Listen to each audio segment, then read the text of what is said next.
સહાય જે થાય અને આ દેશ હાલતો હોય ને સાહેબ તો ખેડૂત માથે હાલે છે, કોઈ માથે બીજા માથે નથી ચાલતો.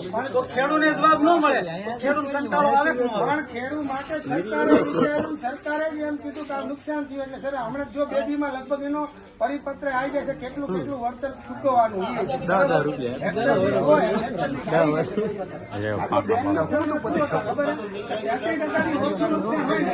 ના મળે.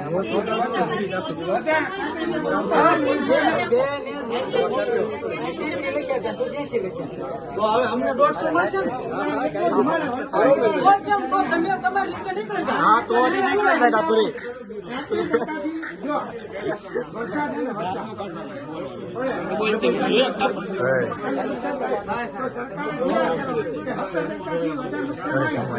તો સહાય મળે 70% ઓછું ના મળે તો આમાં 33 માં 80 કરી દઈશું. પણ સહાય તો એટલી જ મળે 33 હોય તો એટલી મળે 50 હોય તો એટલી મળે 80 હોય તો એટલી જ મળે.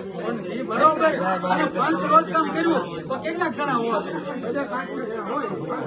પણ કોઈ એવો ખેડૂતો હોવો જોઈએ ને વ્યવસ્થિત આમ હાથો મારવો પડે ને ખેતીમાં. હવે એ કયો આમાં લખો ગ્રામ સેવક કેરી અને કયા વારે આવે છે ધારે કેટલા ગામ તમે અમારે કામ હોય આ સબસીડી ના કામ હોય ફોર્મ ભરવા હોય મહિનામાં ધારે તમે 2 વખત આવો એટલે અમારે તમને કયા ટાઈમે ફોન કરવાનો એ ટાઈમે 10 થી 6 માં ગમે 11 વાગ્યા કરી નહીં ઉપાડે તો 5 ફોન કર્યા હોય ન ઉપાડે તો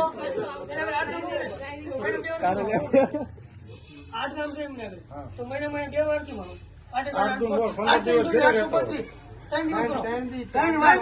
મહિનાની 3 વાર આવવું પડે. 3 વાર આવવું પડે કોઈ જ ન થાય 8 તેરી 20 દિવસ થયા એમ નહીં 11 વાગ્યા હોય અને અમે ફોન કરવી 5 ફોન ન ઉપડે તો